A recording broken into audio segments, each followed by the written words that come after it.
Hello from Fort Wayne, Indiana. Once again, everyone, today is July the 18th, 2018. It is a Wednesday, right at 1 o'clock. And let us start this day off with Mega Replay. Now, if you guys remember, I really loved Disc Replay over in Terre Haute, Indiana. This is a branch, spin-off, split-off something of Disc Replay. Maybe it's just called Mega Replay because it's so much bigger. But I am here today, number one, because they're supposed to have a really cheap copy of Mario 3D World for the Wii U. Oh my word, only $9.99. I don't know where they get their pricing, but I'm not complaining about it. And also because they are one of the few places that actually sells the Flaming Moe energy drink. And that's just going to be the first of a lot of things I'm going to be consuming around Fort Wayne today. I have now reached the center of Fort Wayne, and just looking around here, guys, you can understand why this place is called the Big City with the small town feel. Last time I was here, I did the Hipster Walk, is what I'm calling it. It's 4 different eateries that are highly recommended by the locals, all within walking distance of each other. And last year, I did the entire walk and was only asked for money one time. Now, when I was in Atlanta last, I crossed one street and was still asked for money. So, this place is a lot cleaner, a lot better, a lot more civil than downtown Atlanta, and I actually like walking around here. So before I start, let me gear up by trying the Flaming Moe energy drink. Now, if you guys remember, a couple of years ago, I was in Universal Studios where they have a mock-up of Moe's Tavern, and they sell a Flaming Moe, which is more of just like a citrusy type soda with dry ice encased in the bottom of the cup, so there's smoke billowing out of it. It's fabulous! So, now that I've had Flaming Moe from Universal, will this official canned energy drink taste anything like it? Let's find out. Well, first off, it's pink instead of yellowish orange like it was at Universal. So there's a difference already. Okay, that's just Red Bull with a little bit of cotton candy flavoring added to it. That's all this is. No, it's nothing like the Universal Studios Flaming Moe.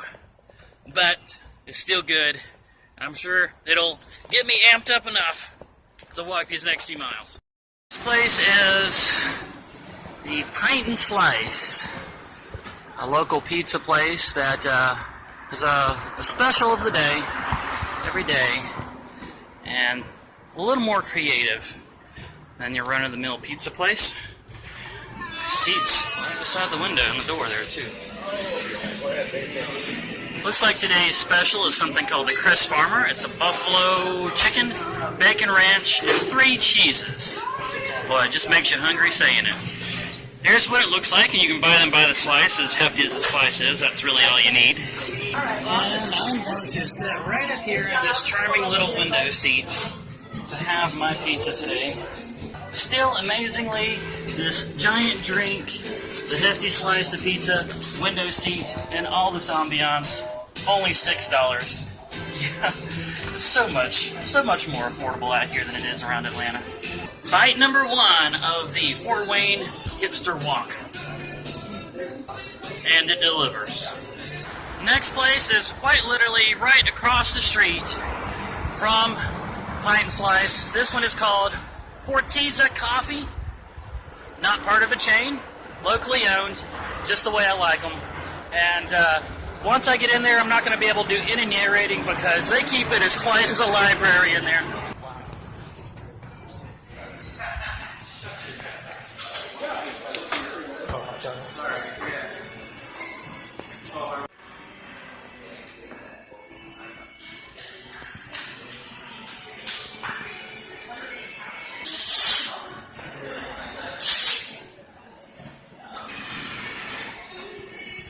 While normally I get chai tea with a few extra shots of espresso added to it, Today I wanted to try something I had never done before, so I got something called a caramel macchiato. I have no idea what that is, but 8 ounces of it is supposed to be pretty strong, so let's give it a try. There's definitely that bitterness that comes with extra caffeine in there, but it's sweet. I like it. And just a short 3-minute walk, and we are right in front of the next place. This one is called the Yummy Bunny. It's actually an ice cream store, and their specialty is ice cream on a bun. You can see right here they have get your buns in here. The thing that really sets these guys apart is they really do sell ice cream on a bun. And if you are a fan at all of Andrew Zimmer's Bizarre Foods, and you saw the episode when he went to, I believe it was South America, and found the street vendors selling ice cream on hamburger buns, that may have been where they got this idea. They're not actually hamburger buns. What they do is they have a local donut shop out here that will make them batches of glazed donuts with no hole in the middle. So they come out just like buns, and when they get here, they just take them, slice them in half, and then put their ice cream and toppings and jam them down into the donut bun. And it comes out very, very delicious. The one I have chosen is the Zanzibar Sparkle over there on the favorites menu. And that is a dark, rich chocolate. They said it had extra cocoa in it, is that right? It's very smooth though, I got to try a sample of it. And it's going on the bun now.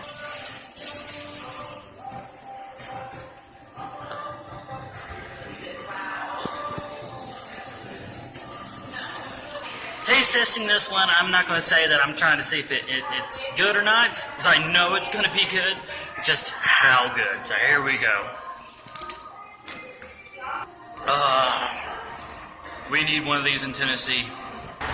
The fourth and final place of the Fort Wayne Hipster Walk is right next to Yummy Bunny. This one is called Coney Island. Now you've probably heard of the Coney dog or the Coney Island hot dog, and this is where it's from. And I do not like whenever a sign proclaims how famous it is.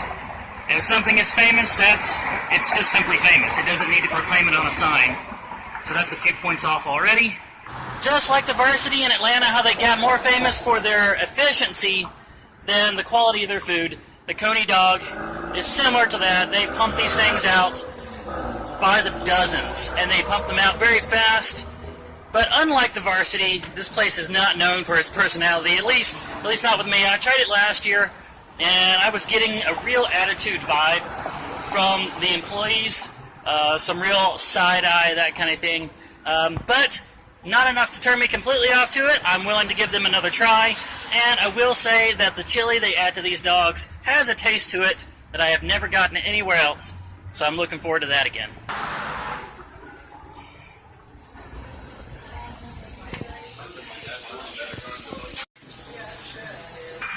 In keeping with the reputation, within a couple of minutes, the hot dogs are here, hot and ready to eat.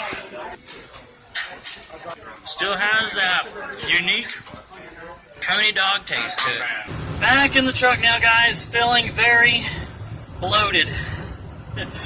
That was a lot to eat, and before you start calling me a total pig, this bag right here contains the other 2 Coney dogs.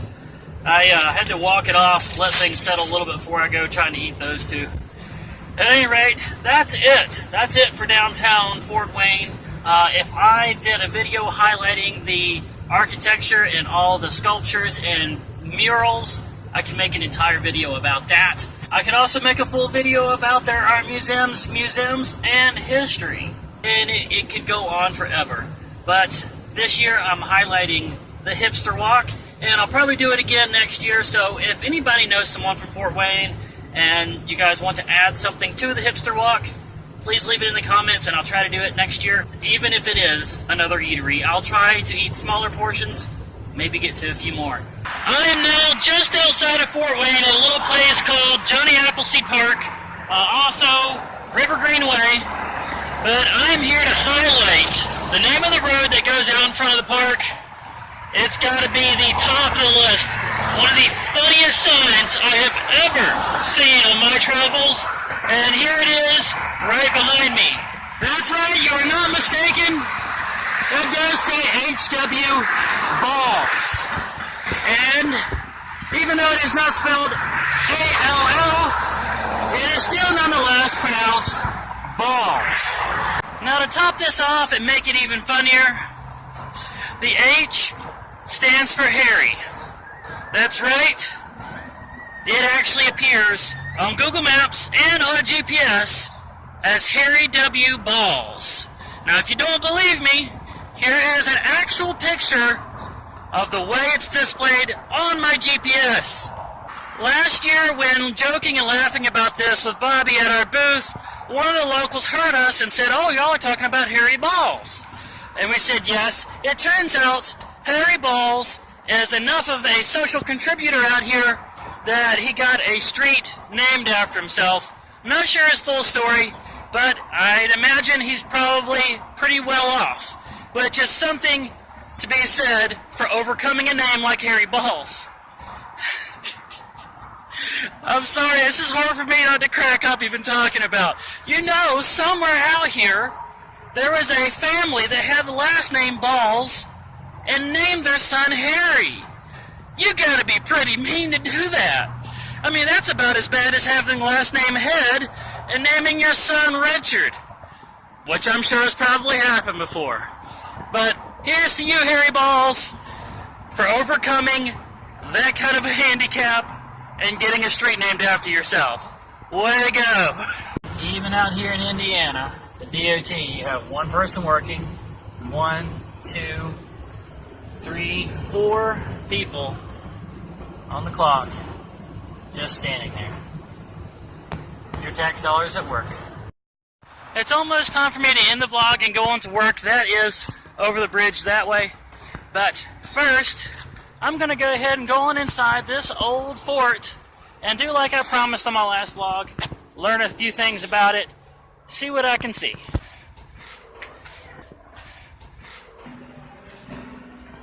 I'm going to take this big chunk out. So like a hot pot, watch, because I'm going to bring this out. Alright, we've got a few volunteers out here in the fort that know a good bit about its history. And what is your name? My name is Bob Jones. Okay, and so give us a quick rundown of the fort. Where does it come from? What is it a replica of? And that kind of thing. Alright, this complex was conceived as a bicentennial project. How can Fort Wayne say Happy Birthday America in 1976? So actually in the 1950s, the research and the fundraising began. Rather than Anthony Wayne's original fort, they settled on the John Whistler Fort, the third American fort built not on this site but across the river.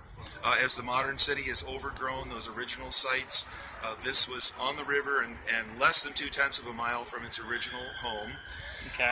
Opened to the public in June of 1976, and today it's run by a group of volunteers. We raise the money to do the maintenance and operate our programs, have school groups, private tours, while the complex itself actually represents a day in 1816 when Major John Whistler was the commander. There were about 100 soldiers here living at the time. 1816 would be more like right before or after the Revolutionary War. Yes, a generation after the end of the Revolutionary War. But before the Civil War. Yes. Okay, so the fort was more of like a defense against the natives. Yes. Okay. And it was built in, like he said, 1970... It was open to the public in 1976. 76? A brand new Just attraction. for a reference for you guys, that was just a little after the final moon landing and a few years before I was born. So there you go. This is not an original fort, but it was built as a replica as closely as they could get it. The chinking, though, I'm seeing between these hewn logs looks like it's made of concrete. Is that right? The exterior material is a modern material called permachink. It's much more long-lasting than the original, but on the inside we use what's called cob. It's cement, sand, clay, animal hair, or dried grass, Right. which it's inevitably going to crack, and it just holds it together. Some of it is from 1976, and some has fallen out and has need to be replaced and repaired. Okay. And now these school trips that you're talking about, where they highlight different areas of history. When I was here on Saturday, there was encampments. It looked like one was for Revolutionary War. World War I seemed to be a favorite. And then even a few Jeeps from World War II. Yes. Is that part of that program? The event a week ago was what we call a timeline, a muster. So we had soldiers and civilians from 1740 to 1940. Okay. And it was very fun for the public and very engaging. That was very cool. Unfortunately, I wasn't able to see when they actually fired off the cannon. But I got to see them swabbing it down and training soldiers on how to use it. I just had to go to work and didn't catch the actual firing of the cannon. Are they going to do that again this week? On the weekend, yes. Thank you so much for your information. Oh, yes. Yeah, find more information about the Old Fort at oldfortwayne.org or Historic Fort Wayne at our Facebook page. Find and like us, please. Awesome. Thank you, sir. Okay, going inside the barracks. They've done it up nice, putting these uniforms out here on the bunks. Make it look very lived in. Even have some remnants of a fire down here in the fireplace. Going through to the other room. Okay, tobacco hanging from the ceiling. Barrels of supplies. This is apparently some kind of storeroom. But they got, and the big surprise is this is, they got coffee in 1812. Those are the unroasted beans, because transportation is the slow boat. And but the green beans in sacks, keeping them dry, will last for years and years. Oh, this is something I've never seen in a fort before. Nursery.